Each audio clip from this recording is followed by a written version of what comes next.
Hola, buen día. Entonces vamos a iniciar con este pequeño repaso de su examen bimestral, ¿vale?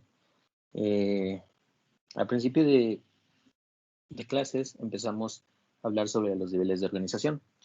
Estos niveles de organización nos hablan desde lo más pequeño de la vida hasta lo más complejo. Recuerden que dentro de estos niveles de organización iniciamos propiamente con lo que es la célula. La célula es la unidad estructural y funcional de la vida. Si juntamos muchas células, formamos finalmente un tejido. Si juntamos todos estos tejidos, formamos un órgano. Si juntamos muchos órganos, formamos un aparato o sistema. Y finalmente, el conjunto de aparatos y sistemas nos va a dar lugar como tal al organismo, ¿vale? Eh, Algunos autores inician estos niveles de organización desde lo que es el átomo, molécula, organelo, posteriormente hacia la célula. Sin embargo, nosotros hablamos desde lo más mínimo de la vida, que vendría siendo la célula, ¿vale? Eh, Recuerden que esto es en el cual se basa estos niveles de organización. También mencionamos otro de los temas que son planos y cortes. Uno de ellos es el plano coronal o frontal, que vendría siendo este primero. Recuerden que este plano coronal o frontal me divide al cuerpo o a una estructura en una parte anterior y una parte posterior. O sea, una parte de adelante y la parte de atrás. Tenemos también el plano sagital. El plano sagital me divide al cuerpo o a un órgano en una mitad derecha y una mitad izquierda. Tenemos el plano transversal, que me divide al cuerpo o a un órgano en una parte superior y una parte inferior. A través de estos planos y cortes podemos identificar diversas estructuras, podemos identificar prácticamente la anatomía, ya sea de todo el cuerpo o de algún órgano en especial. También mencionamos lo que es la división en lo que es la cavidad abdominal. Existen dos maneras de poder dividirla, mediante cuadrantes, que es la más sencilla, sin embargo, no es tan específica para localizar algún órgano intraabdominal. Dentro de esos cuadrantes tenemos un cuadrante superior derecho, un cuadrante superior izquierdo, un cuadrante inferior derecho y un cuadrante inferior izquierdo. El más utilizado es a través de las regiones abdominopélvicas. Recuerden que existen 9 regiones abdominopélvicas: epigastrio, en el cual se localizan principalmente lo que es el estómago, páncreas, parte del hígado, intestino grueso. Tenemos mesogastrio, en el cual se involucra prácticamente intestino delgado. Hipogastrio, en el cual podemos encontrar lo que es la vejiga, parte de intestino grueso, en el caso de las mujeres, el fondo uterino. Hipocondrio derecho, hígado, vesícula biliar, intestino grueso. Hipocondrio izquierdo podemos encontrar el vaso, intestino grueso. Flanco derecho, parte de intestino grueso. También podemos encontrar parte de los ureteros, en este caso el uretero derecho. El uretero, recuerden que es el conducto que lleva la orina del riñón a la vejiga. Al igual que en el flanco izquierdo, podemos encontrar parte del intestino grueso y parte de lo que es el uretero del lado izquierdo. Y finalmente, fosa ilíaca derecha, en el cual se involucra parte del intestino grueso, apéndice y una porción de lo que es el uretero. Al igual que la fosa ilíaca izquierda, que también podemos encontrar parte de lo que es el uretero del lado izquierdo, parte del intestino grueso, y en ambas fosas ilíacas, tanto izquierda como derecha, en el caso de las mujeres, también se puede encontrar la presencia del ovario. Entonces recuerden, estas 9 regiones abdominopélvicas son las más utilizadas para poder localizar algunos órganos en específico. Independientemente de eso, en la primera práctica que hicimos, mencionamos las posiciones en cuanto a la exploración de alguna persona. De hecho, en una de sus actividades venía estas posiciones, que es de cúbito supino. De cúbito supino significa poner a la persona boca arriba. Es cuando nos acostamos boca arriba. Entonces, al momento de realizar una exploración, tenemos que poner a la persona o al paciente en decúbito supino si es que queremos explorar parte de lo que es el abdomen. Decúbito prono es boca abajo. Decúbito lateral, así como lo menciona su nombre, es estar en una posición lateral. De esas posiciones únicamente lo importante es que sepamos a qué se refiere decúbito supino, que es boca arriba, decúbito prono, boca abajo, y decúbito lateral.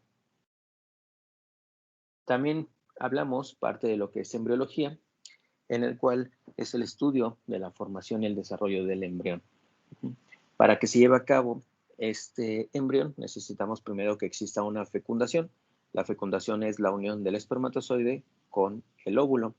Recuerden que esta fecundación se lleva a cabo en el tercio externo de la trompa uterina o trompa de falopio.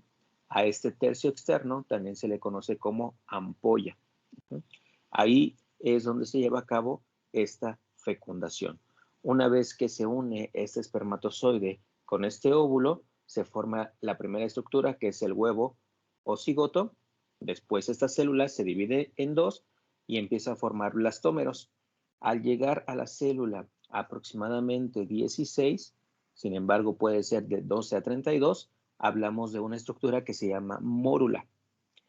Continúa dividiéndose estas células hasta llegar propiamente al blastocisto. En este blastocisto podemos ya identificar una parte interna que se le conoce como embrioblasto y una parte externa que se le conoce como trofoblasto, todo lo que envuelve. El embrioblasto es lo que nos va a dar origen como tal al embrión y el trofoblasto nos va a dar origen a lo que es la placenta. Entonces recuerden, la fecundación se lleva a cabo en el tercio externo de la trompa uterina o también llamada ampolla de la trompa uterina o trompa de falopio. Se forma el huevo cigoto, después blastómeros, mórula, hasta llegar al blastocisto. Durante toda esta división, una de las divisiones que se llegan a formar es este mismo embrioblasto, ahora forma dos hileras, que se le conoce como epiblasto e hipoblasto. A esta formación se le conoce como disco bilaminar. ¿Por qué? Porque tiene dos hileras. Posteriormente se sigue dividiendo y entramos en una fase que se llama gastrulación, en donde se lleva a cabo la formación de la tercera hilera, por eso se le conoce como fase trilaminar. En esta ya se forma ectodermo, mesodermo y endodermo. A esta fase trilaminar también se involucra un proceso que se conoce como neurulación, en el cual inicia la formación de diferente tipo de órganos de acuerdo a la capa en la cual se tiene que dividir cada uno. Recuerden que el ectodermo me va a formar piel y sistema nervioso. Mesodermo se involucra con el aparato locomotor, sea músculo y tejido óseo. Y endodermo me va a formar algunos órganos intraabdominales e intratorácicos.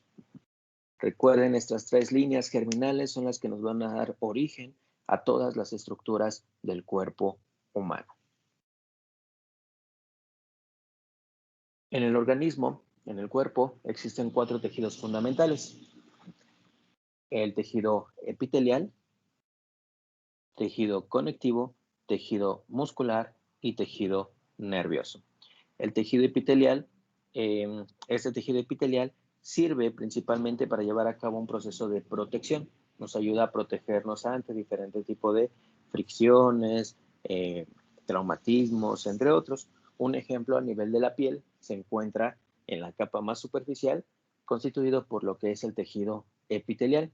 Recuerden que este tejido epitelial lo podemos clasificar de acuerdo a la forma celular, en células planas, células cúbicas o células cilíndricas. Únicamente el tejido epitelial, ¿vale? Entonces el tejido epitelial lo podemos clasificar de acuerdo a su forma en células planas, cúbicas o cilíndricas. Y de acuerdo al número de capas podemos tener un tejido epitelial simple, quiere decir que es una sola capa, o sea, en toda la superficie podemos tener una sola capa de células. Ese es el tejido epitelial simple. También podemos tener tejido epitelial estratificado, que significa 2 o más capas. Entonces tenemos la misma hilera, pero tenemos más de 2 capas. Ese es el tejido epitelial estratificado. Y finalmente el tejido epitelial pseudoestratificado, en el cual tenemos 2 o más capas, pero de diferente forma celular. De esta manera podemos clasificar este tejido epitelial. Por eso en las clases, o en las últimas clases que vimos, podemos encontrar o leer algún tejido epitelial simple, estratificado o pluriestratificado, entre otros. Otro tipo de tejido que también es parte importante del organismo es el tejido conectivo. Este tejido conectivo nos ayuda a mantener un sostén en el cuerpo, a conectar diferentes tipos de células. Esta es la principal función del tejido conectivo. Dentro de este tejido conectivo podemos clasificarlo en un tejido conectivo laxo, que es algo maleable, es un tejido maleable, y un tejido conectivo denso, que es un tejido un poco más duro. Dentro de los tipos de tejido conectivo podemos encontrar un tejido óseo. El tejido óseo es tejido conectivo. Podemos encontrar tejido cartilaginoso. Podemos encontrar tejido adiposo y tejido hemático. Cualquiera de estos tejidos, óseo, cartilaginoso, adiposo y hemático, forman parte de lo que es el tejido conectivo. Otro tipo de tejido que tenemos, que también es sumamente importante, es el tejido muscular. El tejido muscular únicamente es la presencia de músculo. Este tejido muscular lo vamos a clasificar en 3 tipos. Podemos tener un tejido muscular liso, el cual se encuentra principalmente en órganos y en vasos sanguíneos. Por ejemplo, el intestino tiene músculo liso. Este músculo le ayuda al intestino a poder moverse adecuadamente. Una de las características de este tejido muscular liso es que es involuntario. Nosotros no podemos decidir en qué momento vamos a estimular el movimiento del intestino, ¿vale? En este ejemplo, lo podemos encontrar en vasos sanguíneos para que el vaso sanguíneo pueda realizar una vasoconstricción o una vasodilatación. Otro tipo de tejido que tenemos es el tejido muscular cardíaco. El músculo cardíaco nos habla únicamente del corazón. Igual es un músculo que es involuntario. Nosotros no podemos decidir en qué momento se lleva a cabo una contracción del corazón. Y finalmente tenemos el músculo estriado, o también llamado esquelético. Esto es toda la musculatura que nosotros podemos mover, ya sea los músculos de la pierna, del muslo, de los brazos, todo lo que nosotros podemos mover. De hecho, es un músculo voluntario, es el músculo estriado o también llamado esquelético. Recuerden, tejido muscular se divide en estos 3 tipos: liso, estriado y cardíaco. Y el último tipo de tejido es el tejido nervioso. El tejido nervioso está constituido por múltiples neuronas, que es la unidad estructural y funcional del sistema nervioso, el cual va a tener un cuerpo, dendritas y una prolongación más larga que es el axón. La función de este tejido nervioso es recibir una información, procesa la información y envía como tal una respuesta. Otro de los temas que vimos es el sistema óseo, en el cual mencionamos las funciones principales de este sistema óseo. Una de ellas es llevar a cabo un movimiento pasivo. Por sí solo, el sistema óseo no me va a generar un movimiento, pero con ayuda del sistema muscular, ahí sí ya se involucra con un movimiento pasivo, ¿vale? Es parte del aparato locomotor. Otra de las funciones lleva a cabo una protección de órganos. Los huesos del cráneo nos ayudan a proteger el encéfalo, los huesos del tórax, sean costillas o esternón, nos ayuda a proteger órganos intratorácicos, entre otros ejemplos. Otra de las funciones lleva a cabo el sostén de todo lo que es el cuerpo humano. Otra de las funciones, hematopoiesis, que significa la formación de células sanguíneas. Recuerden que este hueso va a tener en su interior una médula ósea roja y una médula ósea amarilla. La médula ósea amarilla se encarga de almacenar energía a través de adipocitos, y la médula ósea roja es donde se encuentran las células madre, las que nos van a dar origen a las células de la sangre. A través de esta médula ósea roja es donde se lleva a cabo la formación de las células sanguíneas o el proceso que se denomina hematopoiesis. Otra de las funciones es llevar a cabo la homeostasis mineral, o sea, el equilibrio entre diferentes tipos de minerales, principalmente el calcio y el fósforo. Y una última función, el almacenamiento de energía, como ya lo habíamos mencionado, a través de la presencia de tejido adiposo. Desde que se lleva a cabo la formación de un ser humano, o sea, desde la embriología, existen diferentes etapas para las cuales se lleva a cabo un proceso que se llama osificación. Osificación únicamente significa la formación de un hueso. En pocas palabras, eso es osificación. Recuerden, igual, cuando hicimos una práctica, mencionamos células en un caso clínico de una persona que había tenido múltiples fracturas. Mencionamos la presencia de células que se encuentran dentro de lo que es el hueso. Una de ellas son los osteocitos, que es como tal la célula madura del hueso. El osteocito es la unidad estructural y funcional del hueso. O sea, un hueso va a estar constituido por múltiples osteocitos. Recuerden que un hueso, todo esto, vendría siendo un órgano. Y si regresamos a los niveles de organización, recuerden que iniciamos desde célula, tejido, órgano y aparatosos sistemas hasta llegar al organismo. La célula principal vendrían siendo los osteocitos. Si juntamos muchos osteocitos, forman parte de un tejido óseo. Si juntamos todo este tejido óseo, ahora sí formamos un órgano que vendría siendo un hueso. Este es el ejemplo de un hueso, ¿vale? Entonces recuerden, los osteocitos es la unidad estructural y funcional del hueso. Independientemente de que el hueso tenga este tipo de células, también se encuentran otro tipo de células que son los osteoblastos. Los osteoblastos es la célula inmadura de lo que es el hueso. Conforme va creciendo, ahora sí me empieza a formar parte de lo que es la matriz extracelular, o sea, los componentes ya maduros del hueso, ya lo que se va a quedar como tal en un hueso maduro, ¿vale? Entonces recuerden que los osteoblastos forman parte de lo que es la matriz extracelular, ya en la formación del hueso maduro. Tienen que ir creciendo, ¿vale? Osteoclastos, que también los habíamos mencionado, que funcionan como macrófagos, o sea, parte del sistema inmunológico, son células que van a proteger al hueso, van a desechar o van a fagocitar, se van a comer algunos microorganismos que pudieran llegar a entrar o desechos del mismo hueso que llegue a dejar. Independientemente de estas células, también tenemos dentro de este hueso algo que se denomina ostionas, que forman parte del hueso compacto. ¿A qué me refiero con esto? Nosotros tenemos este hueso y en su interior podemos ver como si fuera una presencia de poros, como si fuera una esponja. A esa esponja se le denomina tejido esponjoso. Y todo lo que recubre el hueso, toda la parte, digamos, más brillosa o más dura, se le denomina tejido compacto. Estas ostionas forman parte del tejido compacto. También dentro de este sistema óseo mencionamos cómo se divide el esqueleto en apendicular y axial. Recuerden que apendicular se refiere a las extremidades y axial se refiere a todo lo central, sea columna vertebral, parte de la pelvis y nada más, ¿vale?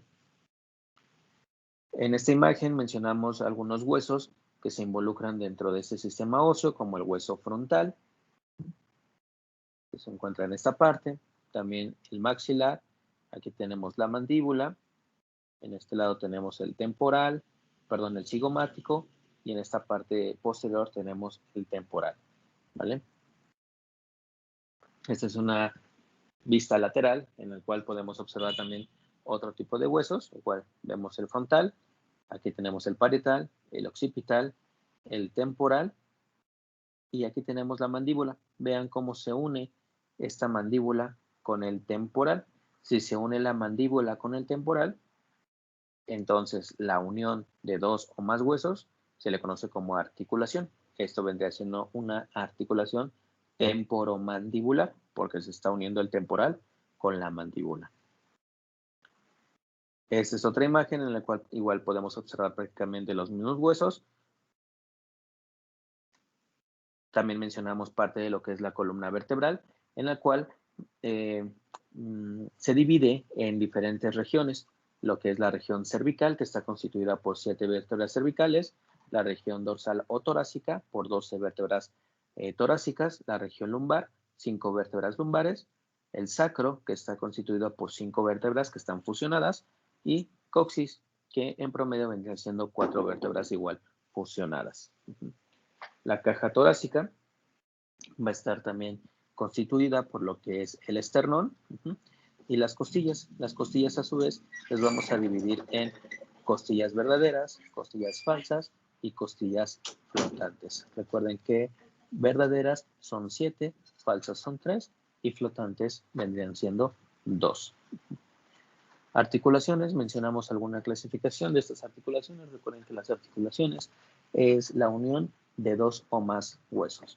Lo podemos clasificar en sinartrosis, que son articulaciones las cuales no generan como tal un movimiento, no hay un movimiento como tal. Por ejemplo, los huesos del cráneo no se pueden mover. Anfiartrosis tiene un movimiento muy limitado. Un ejemplo a nivel de la columna. Diartrosis ya tiene un movimiento o un rango amplio de movimientos. También mencionamos parte de lo que es el sistema muscular. Aquí tenemos la imagen de un músculo en donde podemos observar diferentes partes. Por ejemplo, tenemos una capa externa que se le conoce como epimisio, únicamente es una envoltura, es una capa que envuelve. Tenemos parte del endomisio, que es una parte interna que también funciona como si fuera una capa, y perimisio, que también ayuda a rodear todas estas miofibrillas o fibras musculares. A fin de cuentas, si hacemos un corte, podemos observar estas fibras musculares. Si juntamos estas capas, al final me van a formar un tendón. El tendón es la unión entre el músculo y el hueso. Si hacemos un corte o un acercamiento a esta fibra muscular, podemos observar esta organización de la fibra muscular. Habíamos mencionado que la unidad estructural y funcional del músculo es el sarcómero. Es el que nos va a dar origen a la contracción muscular.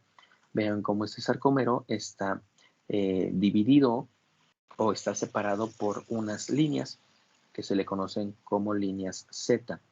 Entre cada línea Z existe la presencia de un sarcómero. Si hacemos un acercamiento, podemos ver dos proteínas que se involucran con la contracción muscular, lo que es actina y miosina. Y como recordarán, recuerden que si tenemos nosotros una célula muscular, esta célula muscular tiene que iniciar una despolarización, entra sodio, sale potasio, el exceso de sodio va a provocar que el retículo sarcoplásmico me libere calcio al interior de la célula, el cual se tiene que unir con troponina C, que es parte de actina, para que actina, al ser una espiral, pueda girar y se una con miosina. Y de esa manera se lleva a cabo la contracción muscular. Mencionamos también lo que es la unidad motora o neuromuscular. Únicamente es la interacción que existe entre las fibras nerviosas con el músculo, precisamente para que estas fibras nerviosas puedan estimular a las fibras musculares y se genere una contracción muscular. Dentro de este tejido muscular podemos tener más de 650 músculos, los cuales van a tener su propia función de acuerdo al cuerpo. Por mencionar un ejemplo de estos músculos, tenemos los músculos del brazo, los cuales van a ayudar a realizar una flexión. Los músculos anteriores del brazo, por ejemplo el músculo bíceps, ayuda a realizar un movimiento de flexión. Otro de los sistemas que vimos es el sistema tegumentario, que prácticamente nos habla de lo que es la piel. La piel va a estar dividida en 3 capas: epidermis, dermis e hipodermis. La más superficial es epidermis, la capa media y más grande es la dermis y la capa más profunda vendría siendo la hipodermis. Recuerden que la epidermis está constituida por tejido epitelial. es un tejido epitelial plano estratificado. La principal célula de la epidermis, o la que se encuentra en mayor porcentaje, son los queratinocitos. Una de las características es que es avascular, o sea, no contiene vasos sanguíneos. Esta epidermis, recuerden que también se divide en 5 capas. De lo más profundo a lo más superficial tenemos la capa basal, espinoso, granuloso, lúcido y córneo. Dentro de las características, el estrato córneo o la capa más superficial está constituida por células muertas. La siguiente capa de la piel es la dermis. La dermis es la capa más grande donde se encuentra prácticamente todos los contenidos de lo que es esta piel. La dermis, a diferencia de la epidermis, es un tejido conectivo. Ahí podemos encontrar diferentes glándulas, corpúsculos, la unidad pilosebácea, entre otras características.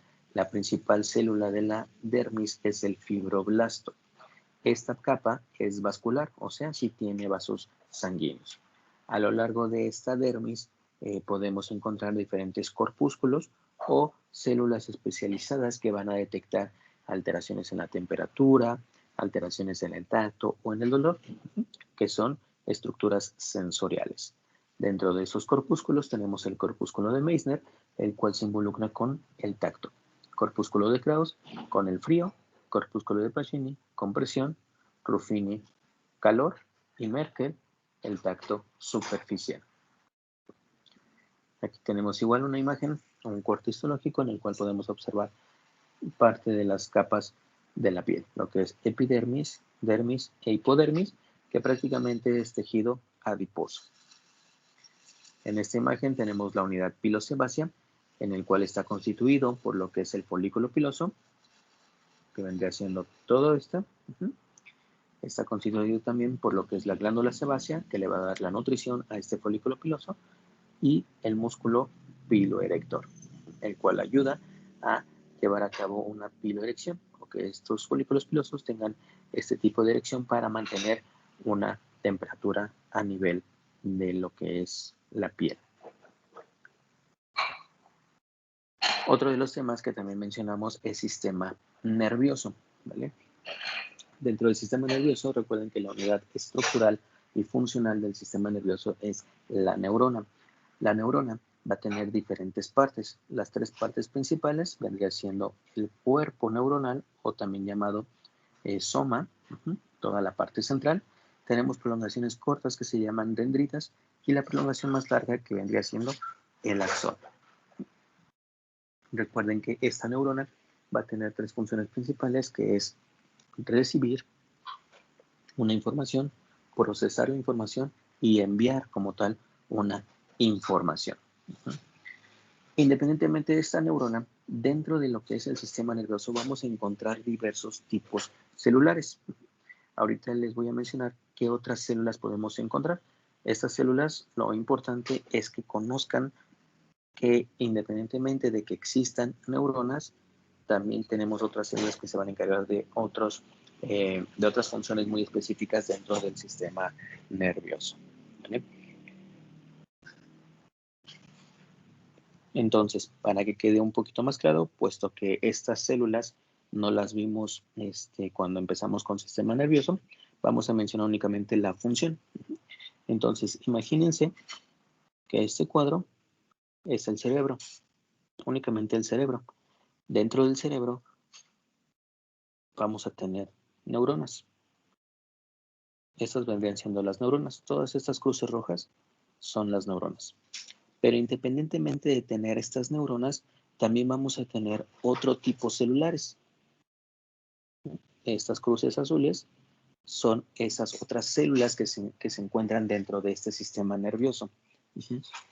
Una de esas células se le conoce como microglia, el cual también se les llama como macrófagos cerebrales. La principal función de esta célula es fagocitar. ¿Qué quiere decir?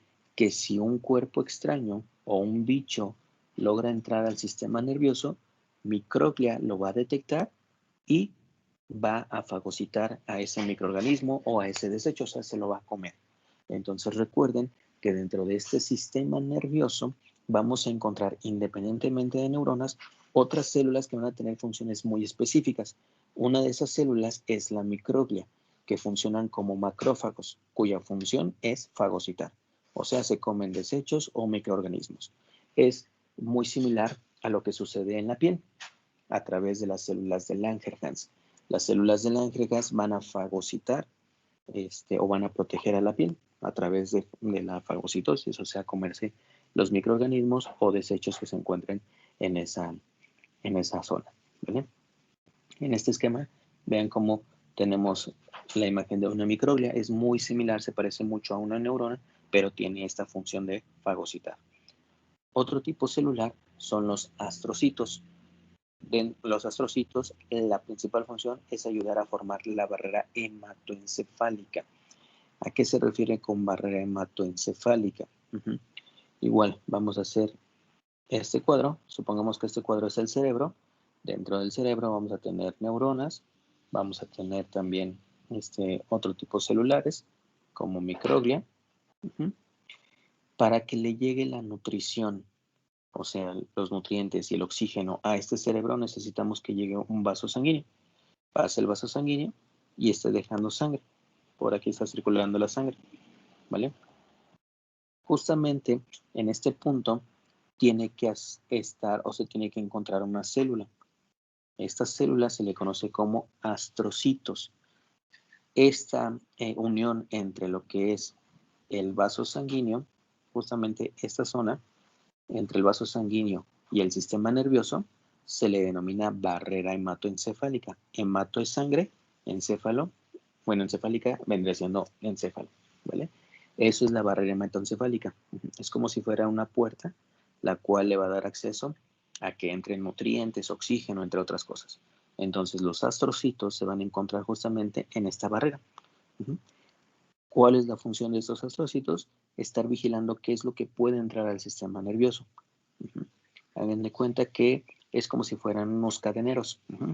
Si ustedes van, o bueno, antes de toda esta pandemia, iban a algún antro o algo similar, algunos antros tienen sus cadeneros. Entonces, algunos antros o estos cadeneros deciden qué es lo que pasa y qué no puede entrar, ¿vale? Es muy similar a esto. Entonces, recuerden, la función de estos astrocitos ayudan a formar la barrera hematoencefálica. Y aquí tenemos esta imagen. Vean cómo tenemos a este astrocito.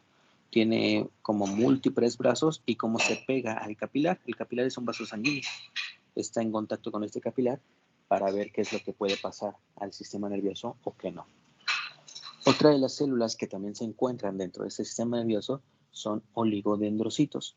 Estos oligodendrocitos ayudan a producir las vainas de mielina en los axones de las neuronas del sistema nervioso central. Recuerden que una neurona va a estar constituida por el cuerpo neuronal, prolongaciones cortas que son dendritas, y una prolongación más larga que es el axón. Este axón, en algunas neuronas, va a tener vainas de mielina, como si fuera un aislante en un cable. Estas son las vainas de mielina, son como aislantes. ¿Para qué sirven estas vainas de mielina? Para que el impulso nervioso pueda estar brincando y pueda viajar más rápido el impulso nervioso. Entonces, para que se formen estas vainas de mielina, necesitamos de una célula que vendrían siendo los oligodendrocitos. Estos oligodendrocitos me forman las vainas de mielina, pero únicamente en sistema nervioso central. Recuerden que cuando hicimos la clasificación del sistema nervioso central, mencionamos que se divide propiamente en lo que es encéfalo y médula espinal. O sea, que los oligodendrocitos únicamente se van a encontrar en encéfalo y médula espinal. La función producen estas vainas de mielina. Otra de las células son las células ependimarias, las cuales nos ayudan a formar el líquido cefalorraquídeo. Dentro del encéfalo, dentro de la médula espinal, vamos a tener, independientemente de la presencia de neuronas, vamos a tener la presencia de líquido. El líquido que se encuentra en esta zona se le denomina líquido cefalorraquídeo, el cual ayuda también a la nutrición del todo lo que es este sistema nervioso y ayuda también a eliminar diversas sustancias. Es como si fuera un lubricante dentro del sistema nervioso. Entonces, para formar este líquido necesitamos de unas células especiales que se denominan células ependimarias. Células ependimarias, recuerden, forman el líquido cefalorraquídeo. Si vemos esta imagen, vean cómo tenemos diferentes tipos celulares. Aquí tenemos astrocitos, cómo están unidos a un vaso sanguíneo, como si fueran cadeneros, para ver qué es lo que pasa. Aquí tenemos también oligodendrocitos, vean cómo se unen a lo que son algunas terminaciones, que es el axón, y cómo forman estas vainas de mielina. Y aquí tenemos de este lado las células ependimarias. Y el último tipo celular que se encuentra dentro de este sistema nervioso son las células de Schwann. Las células de Schwann tienen la función de formar las vainas de mielina. Es exactamente igual que los oligodendrocitos, pero la diferencia es que las células de Schwann forman estas vainas de mielina en sistema nervioso periférico, ¿vale? A diferencia de los oligodendrocitos, que es a nivel central. Estas son las células que se encuentran dentro del sistema nervioso.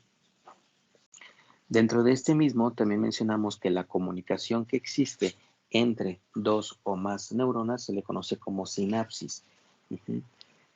Y dentro de esta comunicación mencionamos que se tiene que llevar a cabo una serie de mecanismos de despolarización.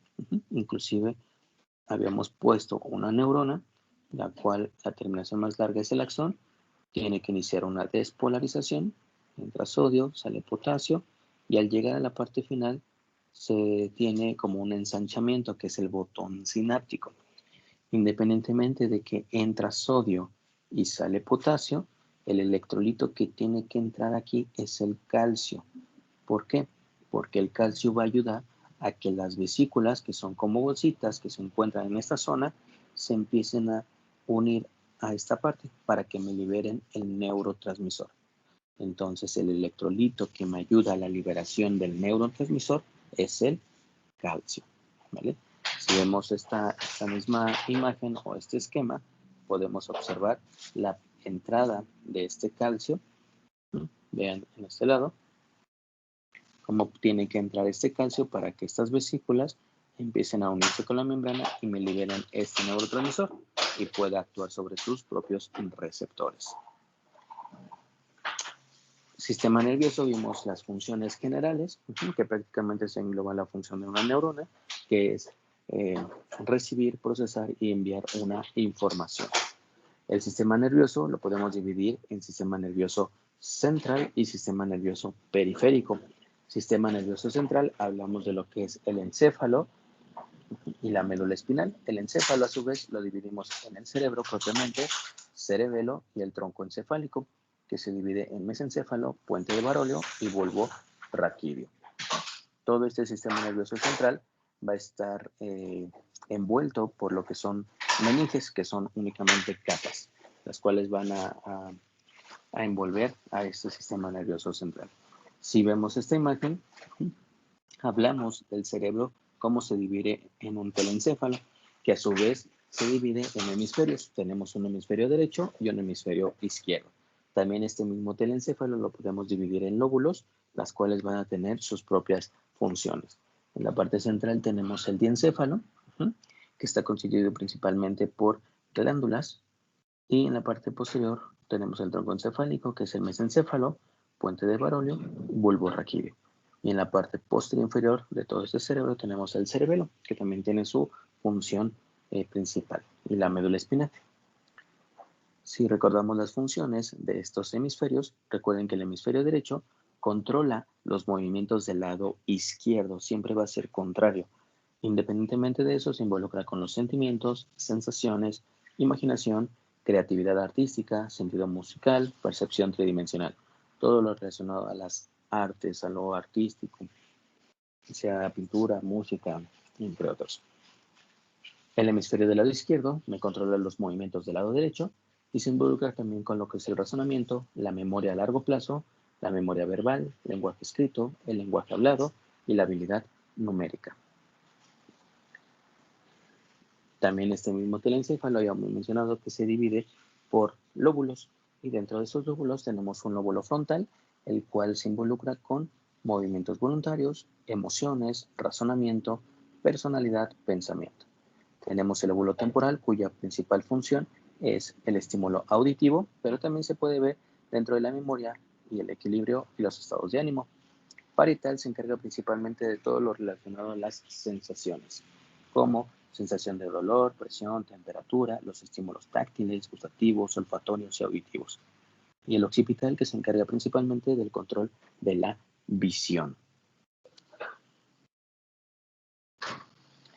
Y finalmente mencionamos parte de esta división del sistema nervioso a través del sistema nervioso parasimpático y sistema nervioso simpático.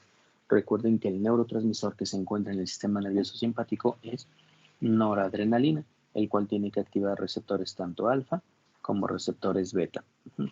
Las funciones de este sistema nervioso simpático provoca una dilatación pupilar, o sea, hay una midriasis, inhibe la salivación, que vendría siendo gerostomía, la boca seca, relaja los bronquios, hay una broncodilatación, abre los bronquios, aumenta la frecuencia cardíaca, vendría siendo taquicardia, e inhibe la actividad digestiva, y aumenta también la secreción de más cantidad de adrenalina. Este sistema nervioso simpático siempre se va a activar ante situaciones de estrés, situaciones de alerta. Recuerden que estrés no solamente es el examen, sino todas las enfermedades que puedan llegar a presentar alguna persona o algún traumatismo o algún susto, entre otros. Sistema nervioso parasimpático, también lo mencionamos, cuyo neurotransmisor es acetilcolina. Y acetilcolina actúa sobre receptores muscarínicos y nicotínicos. Dentro de estos, los nicotínicos se involucran con la contracción del músculo estriado.